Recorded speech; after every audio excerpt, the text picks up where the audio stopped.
Coming live for the Village Fuller Tough Studio. Boomer Esiason and Greg Giannotti. It's Boomer and Gio on the Fan. Simulcast across the country on CBS Sports Network and wherever you are on the free Odyssey app. Good Monday morning. Thanksgiving week. Just 3 shows that we've got, and then we've got a few days off for Thanksgiving, which we all love around here, and so much to get to. Giants, Jets, Mets trade, but I tell you, there has never been. And you can go through the stat pack. People can call if they want, but I swear you're not going to have a better example. The New York Giants are the most entertaining 2-10 football team to ever roam the earth. There have been so many unbelievable football games that they have given us. Yes, 2-10, coach fired. Obviously, hardcore Giants fans are just sick of the losing. But my goodness, in a world where we never get any fun with New York football, this team has at least delivered that. And you have another one of these games where they could have won, they should have won, they did not. But, man, I was glued to the TV the whole time. I was laughing. I was into it. So I thank the Giants for that. Good morning, Boomer. How are you? Yeah, good morning, Jay. I got to say, I agree with you 100%. I mean, Jameis Winston, oh, man. That was the greatest play I've ever seen. I mean, he's the play of the year. I saw a whole bunch of people reacting to that in such a positive way. It actually brings a smile to my face. Like, one guy basically said that Jameis Winston should be able to play for all 32 teams. So whenever a quarterback goes down, he's the first guy that comes off the NFL bench to go play for that team. Got to clone him. Right. And, it's he's not afraid to throw the ball down the field, which is sometimes is great and has been great for the Giants. And other times, he throws an interception. It turns the momentum of the game around. So you have to live with all of it. But the flea flicker, the quarterback pass, I mean, just all the kind of crazy stuff that the Giants and Mike Kafka did yesterday and showed, look, the offense really isn't the problem. I mean, it's not, we all know what the problem is. Can somebody come up with a key sack in a moment in time when you're supposed to come up with a sack? Can somebody come up with an interception, a turnover, or something to kind of stem the tide? And I mean, every single Giant fan in my life yesterday is texting me as the fourth quarter is beginning, and they're like, we're going to lose this. We're going to lose this. Like, there's this defeatist attitude amongst Giant fans out there, and they all want Shane Bowen's ass. I know that. You know that. Every Giant fan out there, get rid of the defense coordinator. Like, how many more guys you want to fire in the middle of the season? Well, I mean, yeah, they will at the end of the year, of course. You gotta come up with realistic things. So now, what's realistic here with the Giants? We believe they have their quarterback of the future. We like their backup quarterback. There'd be no reason to get rid of Jameis Winston next year. You got to keep him. It does make you think why they didn't play him over Russell Wilson at the beginning of the year. That I will agree. There are some guys that are making the most of their opportunities now that probably wouldn't have had opportunities if other guys didn't get injured.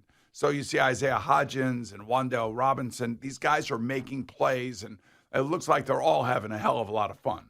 And that's something we can't say about the New York Giants. And saying this, all knowing that they are the first team eliminated from the playoffs this year. Which is really a conundrum because I don't know what you can take from this. Other than, so if you think about the things that you're moving forward, we know Jackson Dart, but Jackson Dart did not play last night. We know yesterday. We know Malik Neighbors. We know Cam Scatterbo, but those guys are out. They weren't a part of this game. So what do you take from this? Mike Kafka, is he going to be the coach? Probably not. Jameis Winston's not going to be the starting quarterback next year. So I would say, some of these other ancillary players on offense that you mentioned, I don't know if Isaiah Hodgins is going to be here. I believe Wan'Dale Robinson will be. And also, I think finally, the one thing that no one's complaining about with the New York Giants? The offensive line. There you go. So at least you got that. And also thinking about, all of this stuff, I mean, so yesterday in the NFL, once again, there's a handful of coaches that just make decisions that,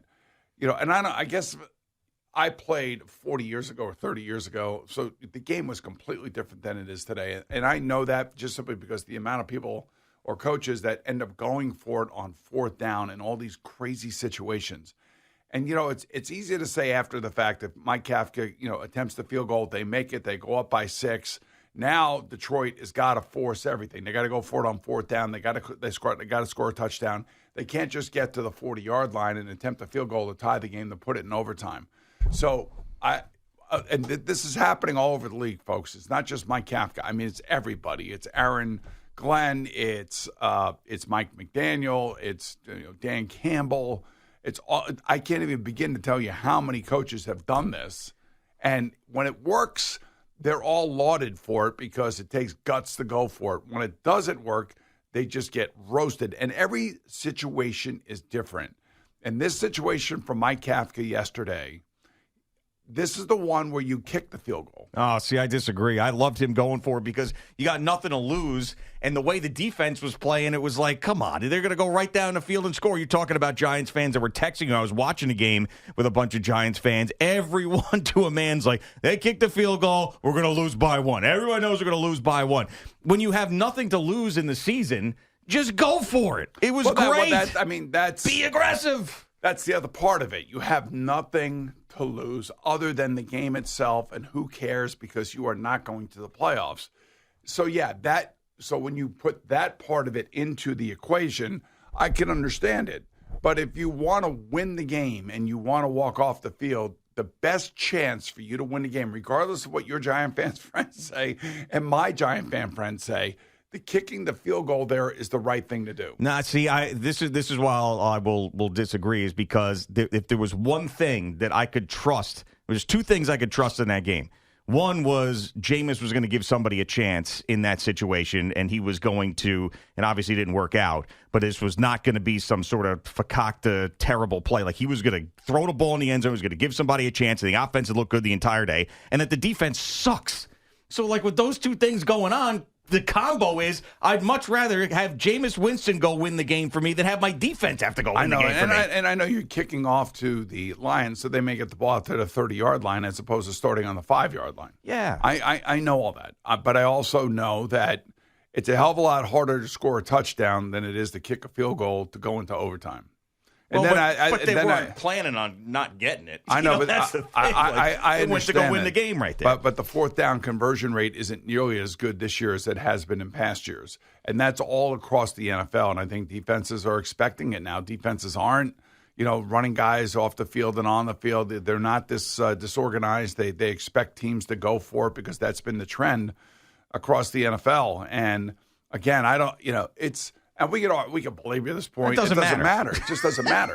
But I have to say, yes, extremely, extremely entertaining. And I love the fact that Mike Kafka is going for it. Like, he is trying to impress upon everyone that I have an imagination, that I do things, that we can do things a little bit differently.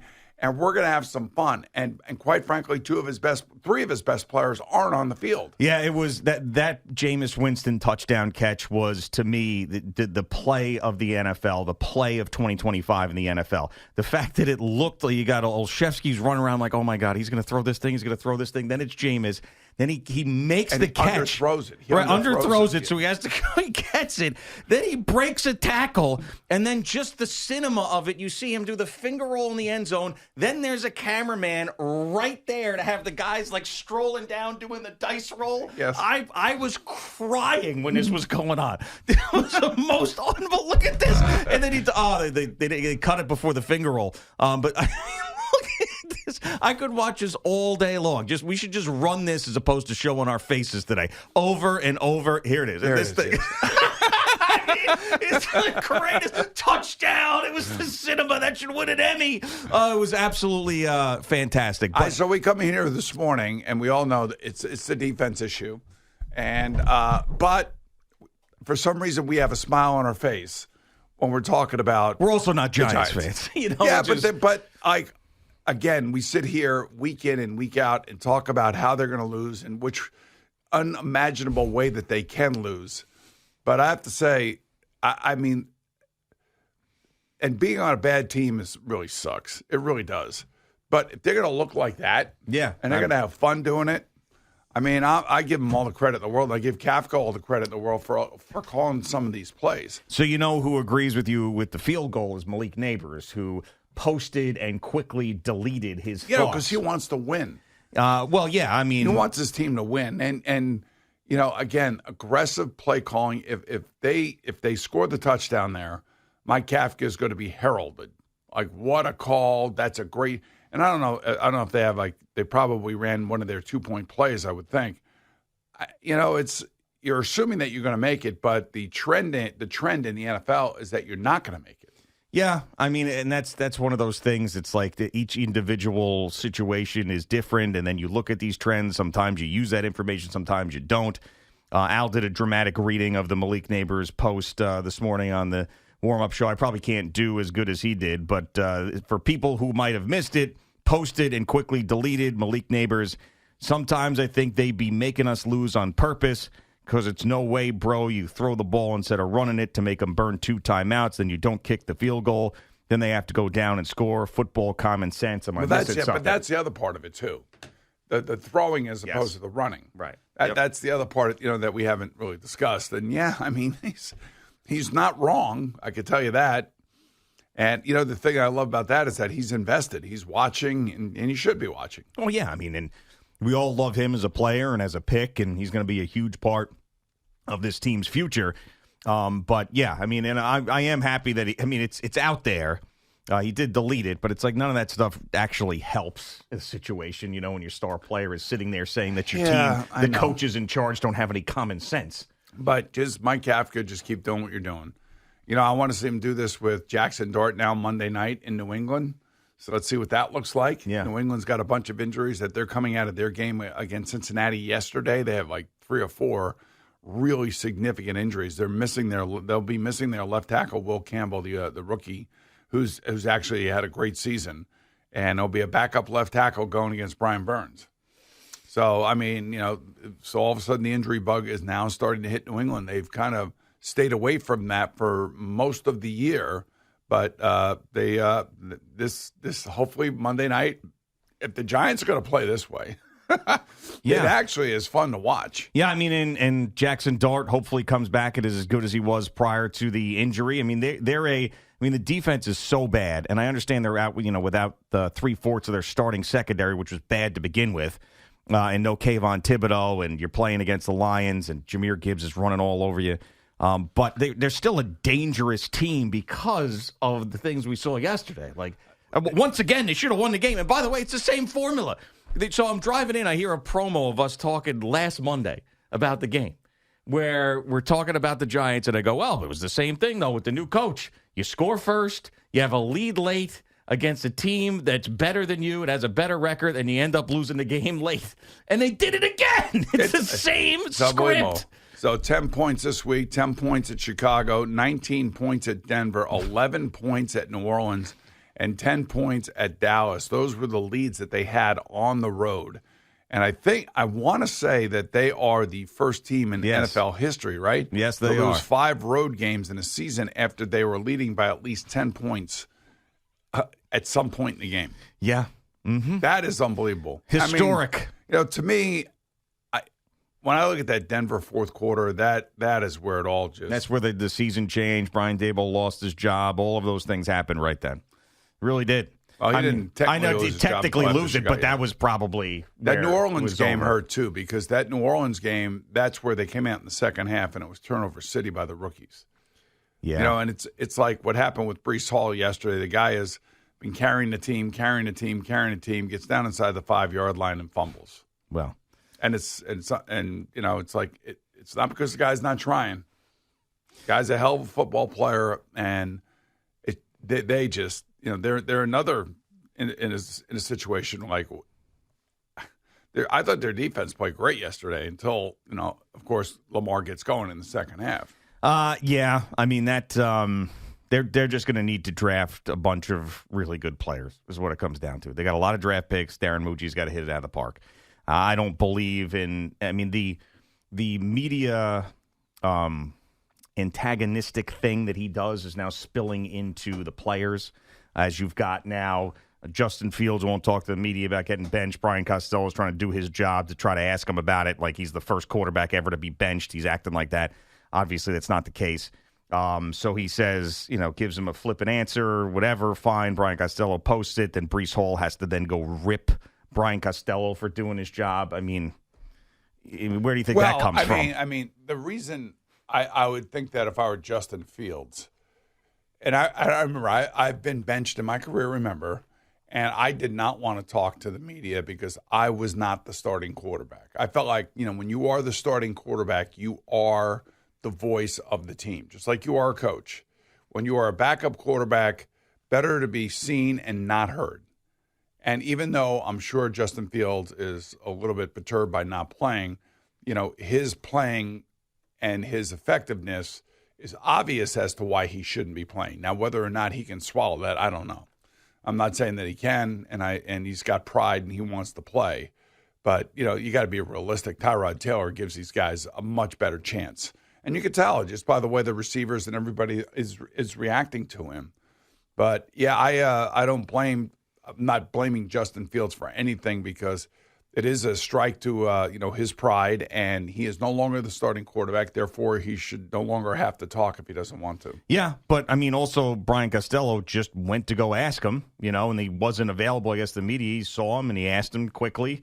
Because you're in the locker room, you're allowed to do that when the media is in there. I know. He gave him an answer, but so he did it. But then fault. But Breece Hall called him pathetic for it on social media. Well, and the reason for that is because he feels like the media is piling on to somebody who's deeply hurt by not being, by not playing, and then he's probably thinking of himself like, I'm the one that's being blamed for everything around here. That's probably what Justin's feeling, and that by the way.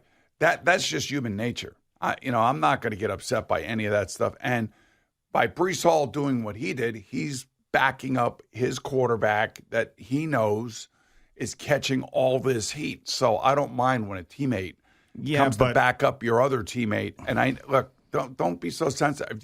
Losing puts these guys in really bad situations. No, I understand. It puts the reporters in bad situations. But you were talking about how great it was that there was no social media issues with the Jets and Aaron Glenn since he got in here. You never saw any of that. No one put anything out there. And, well, here we go. And he's also a guy who is just setting the tone with this. So if you guys want to be one of the worst teams in the NFL, then just battle the media harder than you battle your opponents and go for it. Breece could also be violating whatever policy he may have just to make a point like, I don't want to be here next year. That also could be happening. I think he's already made that point.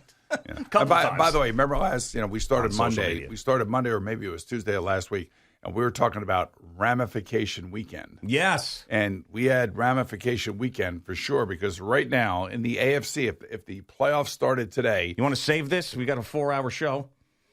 You want to do that? Sure. Sounds good to me.